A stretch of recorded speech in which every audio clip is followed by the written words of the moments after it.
Not surprising, Mason Graham taking a visit to Gillette, top 5 prospect, visiting a top 5 pick team.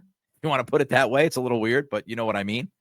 Daniel Jeremiah just came out with his top 50. He freshened up the top 50. And here's what Jeremiah wrote. A powerful defensive tackle with outstanding leverage and instincts. One of the most consistent players in the draft class. By the way, Daniel Jeremiah has Mason Graham ranked 4th in his top 50. Against the run, he has an impressive short area burst to attack blockers. He excels in block destruction. Stacks, finds the ball, chucks blockers to the side, and collects tackles. He has lateral range to make plays down the line, too. He is always in a leverage position and never gets uprooted in the pass game. He has a violent club rip move and a powerful bull rush. His effort is outstanding. He always has a full gas tank, and he set the tone for the entire Michigan defense. That's Daniel Jeremiah on Mason Graham.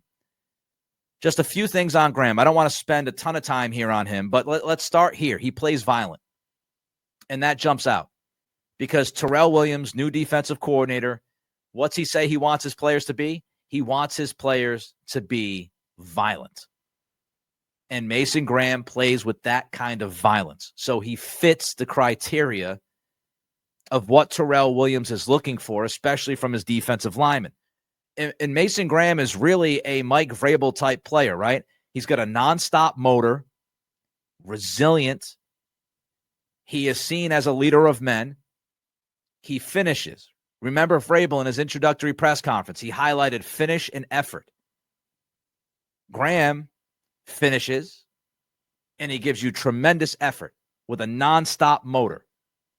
Now, of course, he is smaller, and we talked about this at the Combine. Mason Graham, he's 6'3", 59th percentile in the NFL. He weighs 296 pounds, which would be the 26th percentile. His arms, of course, it's the Combine, so maybe we should add a quarter or a half an inch to this.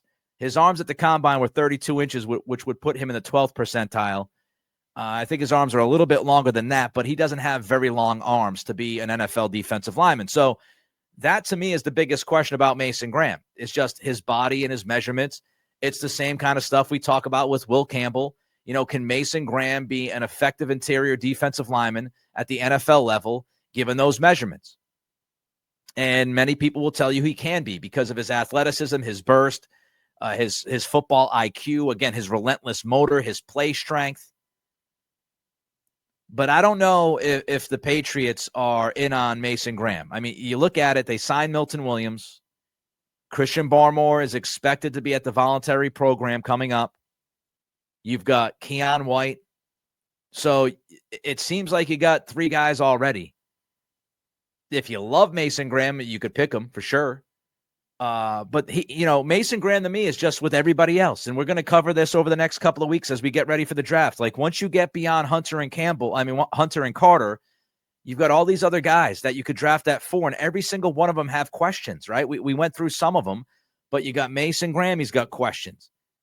You've got Tet McMillan with questions. You've got Campbell with questions. You've got Genty with questions. There's no flawless prospect, right? There's no blue chip guy after you get past Carter and Hunter. So Mason Graham is obviously part of that conversation. I wonder, could the Patriots try to leverage somebody else to move up to 4 to draft Mason Graham? It sounds like Jacksonville is really like the perfect fit for Graham.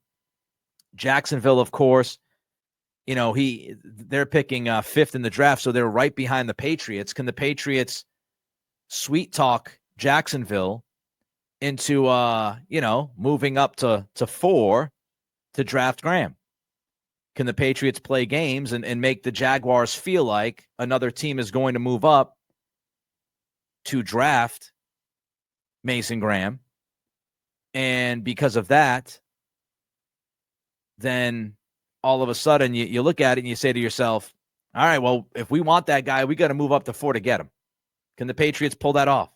Can the Patriots, leverage another team who might be interested in Graham to move up at 4? I don't know if Graham has that much stroke in this draft.